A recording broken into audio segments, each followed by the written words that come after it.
a lot of the things that he has said are coming true, that they've weaponized the law against him. These are, purely political things that they are doing in an attempt to make sure he doesn't get back into the White House. And I do think it will bolster his numbers with independents, with, those Republicans that might have been ambivalent about him, and I think empower him. There is every indication that Donald Trump is going to be arrested, perhaps as early as tomorrow. Is the alleged crime worth the punishment? And how much of this is the law and how much is party politics? And how much of this is happening because he is Donald Trump? We ask because if Mr. Trump is indicted, he will become the first president in America's history to face criminal charges after leaving office. And because right now, he is also the current leading candidate for the 2024 Republican nomination. Ned Ryun is the CEO of American Majority, and he joins us now. Ned, thanks for joining us. Absolutely, Doug. Good to be with you. Let's start with a little bit of the latest news out of New York City. As if to confirm Donald Trump's suspicions and his social media postings, the New York City Police Department is erecting barricades outside the courthouse there, suggesting that an indictment, perhaps an arrest, is imminent. Your thoughts? Well, I have no reason to believe that they're not going to be crazy enough to do this. Obviously, the district attorney Bragg is a Soros-funded and backed attorney. The amazing part to me about this, Doug, is just the raw politics of it. Again, if you listen to the fair-minded, objective constitutional lawyers, this is pretty thin ice on a legal front. And this is really about political games and going after Donald Trump on a political front, which I think is going to backfire, to be completely honest. I tweeted about this the other day that it's kind of almost an Obi-Wan Kenobi moment for Trump. If they indict and arrest him, he'll be even stronger than he was before. And I think in some ways they set him up very well for being reelected in 2024. It's pretty crazy to see that they're trying to take what was a potential misdemeanor from 5 years ago and try and turn it into a felony today. Again, not much legal ground upon which they stand, but it's really about going after somebody that, again, Doug, it's fascinating to me how much of an existential threat they view Donald Trump, in that he is the leading contender to win the Republican nomination. I think that he has every legitimate chance of potentially winning again in 2024, and this is really feels like an attempt to derail his reelection bid. But at the same time, and you made this point, it may spark interest in his candidacy. It may spark his backing, even to a greater extent than it is already. No, I think that's one of the things that I'm not entirely sure that some on the left fully understand what they're about to do if they follow through with this indictment and arrest of Trump, how much it will empower him. Forget the hardcore left and forget that part of the voting bloc, but the independents and many Republicans who might have been ambivalent about Trump, I think they're going to look at this and go, a lot of the things that he has said are coming true, that they've weaponized the law against him. These are, purely political things that they are doing in an attempt to make sure he doesn't get back into the White House. And I do think it will bolster his numbers with independents, with those Republicans that might have been ambivalent about him, and I think empower him going into the 2024 election. So careful what you wish for. The other thing, though, Doug, is as I think about where we are today in America, just the absolute shame of what is taking place in which some have decided to use the law as a political weapon. That's never a good sign for a country, and it really does remind me out of history. It's kind of late-stage republic behavior in which you think it doesn't really matter what the legal ground is for these charges against Trump. I'll use the law as a political weapon to settle scores with my political enemies. That never ends well. Mm-hmm. I'm glad you made that point, because I've often thought one of the greatest threats facing our democracy is the criminalization of politics in this day and age. It's absolutely frightening. That said, you make a point about how this may further popularize Donald Trump. The alternative way of thinking about that is, and I'm constantly reminded of this when I go to social media, all your points are valid, and I agree with many of them. But you go to social media and you look at the left half of this huge existential divide in the United States, and people want him in jail. People want him in jail. They want him gone. They want him to do hard time and spend the rest of his life in prison. That's not an unusual sentiment on the left in the United States of America. And I don't think that you're fully accounting for that sentiment. No, I do follow the left on Twitter, and I'm aware of what they're saying is completely irrational. When you actually start to ask them for what? Why would you want Donald Trump to go to jail? What is the basis for that? What are the grounds that you would want the former president of the United States to serve time in jail? Because everything that's been thrown against him so far, whether it's Russian collusion, Ukrainian quid pro quo, all these things that they've tried against him, Doug, over the years, have turned out to be completely bogus and without merit. And so it really is an irrational, mindless hatred of Donald Trump. And when the left is saying this, you really start to poke at it. They really don't have a firm idea as to why he should go to jail, except for a pure hatred and dislike of the man himself. And I think a lot of it stems from, Doug, the fact that he refuses in many ways to accept the premise. He rejects the premise of the left. He rejects a lot of the things that have been taking place in D.C.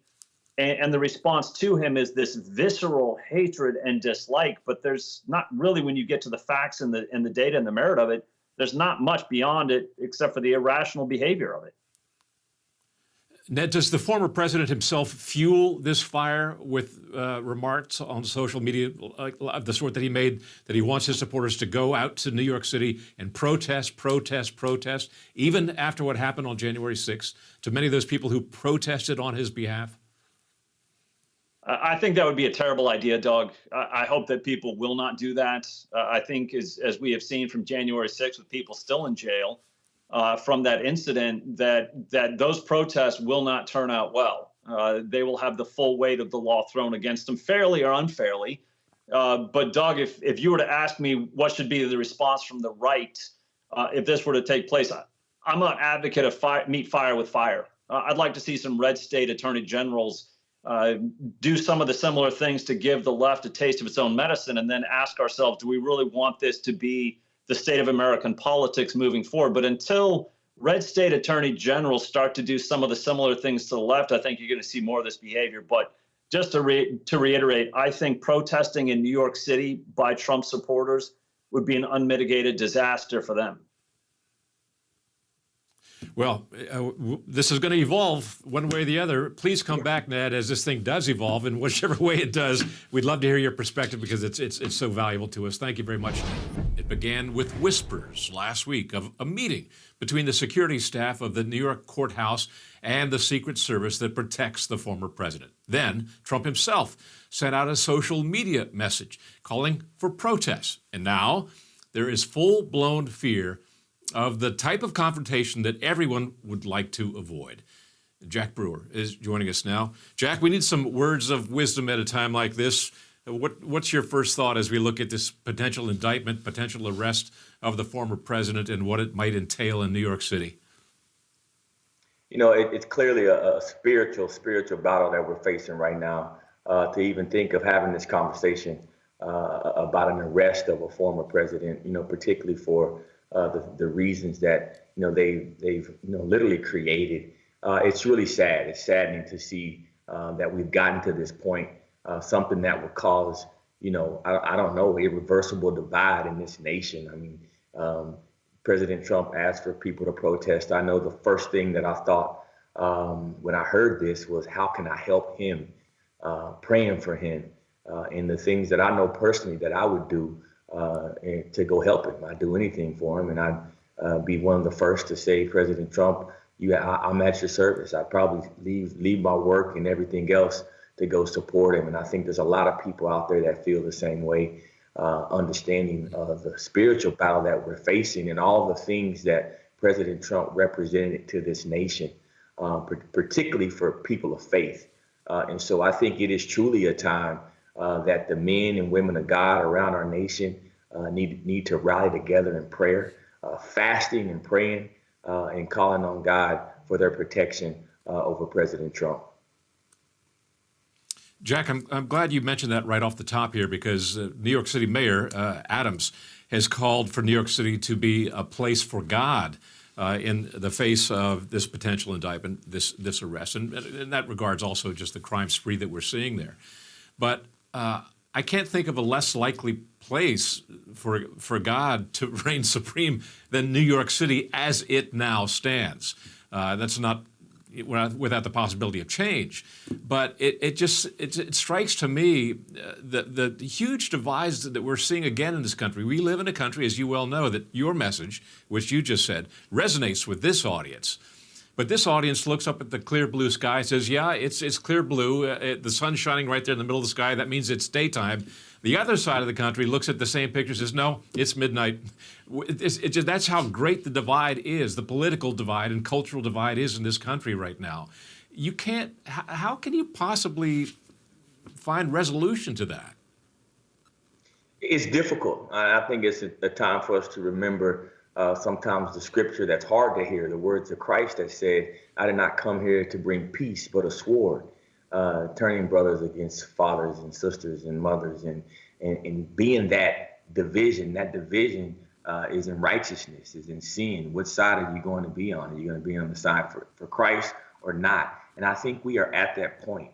You know, I applaud Mayor Adams. I don't agree with the majority of his politics, but I applaud him for at least putting God and the name of God on the throne in New York City. I think that was a big move. But now my question is, what's behind it? Because you're seeing a city that is literally letting criminals out in the streets, letting people get attacked. You see crime rates and murder rates skyrocketing in New York and other major cities. But yet you're going to sit back as a DA, a local DA, tries to prosecute the former president of the United States. It's pretty sad, but it's really revealing as to what the left right now is thinking and doing, and the desperation that they have to try to keep Donald J. Trump out of office again, and really understanding that they're losing the countries from a faith perspective, financially, and people are just going through hardships like you can't imagine with rising inflation. And so we all see that, and they're in a desperate time right now. And it's really a time for the people of faith, as I said before, to hover together in prayer. Jack, we're going to venture a little bit more into the political realm and the troubles with Donald Trump right now, away from the religious realm here. But yeah, I know you're a Donald Trump supporter. You voted for him. You spoke at the Republican convention in 2020. But you, I assume, are also aware of his many flaws, as God is probably aware of his many flaws. And we see the beginning of that even in this nascent alleged potential prosecution, in the sense that he's calling on his supporters to protest, in much the same style that he did on January 6th. Now, people can debate whether or not what he did on January 6th was right or wrong. He did call for peaceful protests, but that was buried way down in the speech. He was very much incendiary in his classic style prior to that remark. And I suspect a lot of people on January 6th had already begun their movement up towards the Capitol before he called for peaceful protests. And we see his anger in this right now, and you see the ingredients for real trouble there. No question. I mean, listen, as adults, that's why, I cling to my faith so much, because that's my gauge, and a lot of people don't have that. And so you got to be really careful when you start to communicate with the masses who can be moved by emotion and anger and all those other things that may not be so level-headed. Many people take words in the flesh, others take words in the spirit. And I think that's what is going to be the dividing factor right now is, are we going to take this into some violent outrage and do exactly what the left and this DA and so many people want to see from those folks on the right? Or are we going to use some common sense? Are we going to actually protest peacefully? Are we going to actually stand up with our voices, with our dollars, and with everything that we have without bringing violence? I don't think violence is necessary in any situation unless your life is being threatened. And so I believe that it's time for church leaders, it's time for community leaders, it's time for the elders to stand again. Whether you're teachers or coaches or people that have influence in communities, it's your time to stand up. It's your time to speak out and not sit back and be quiet because you don't want to offend somebody over politics. Politics is a part of our nation. Politics cannot be divided from anything else. And so we do have to pick or choose a side. And right now, where our country is going, it's very important that we stand up for all the children out there that are being exploited and taken advantage of, and all the other sickness that's going on in our schools and our communities, and the gun violence and all these other things that are happening around our communities. It's time to stand against sin. And I pray that President Trump can keep his mind sound and renew his mind with the Spirit of God. He knows where to find God-driven people. He knows where to find faith leaders. He knows how to communicate in a faithful way. He just has to choose to do that. And I pray that he does, particularly in this moment. Jack Brewer, you always bring a great perspective to these discussions. Great to see you. And again, thanks very much for your perspective. God bless you, sir.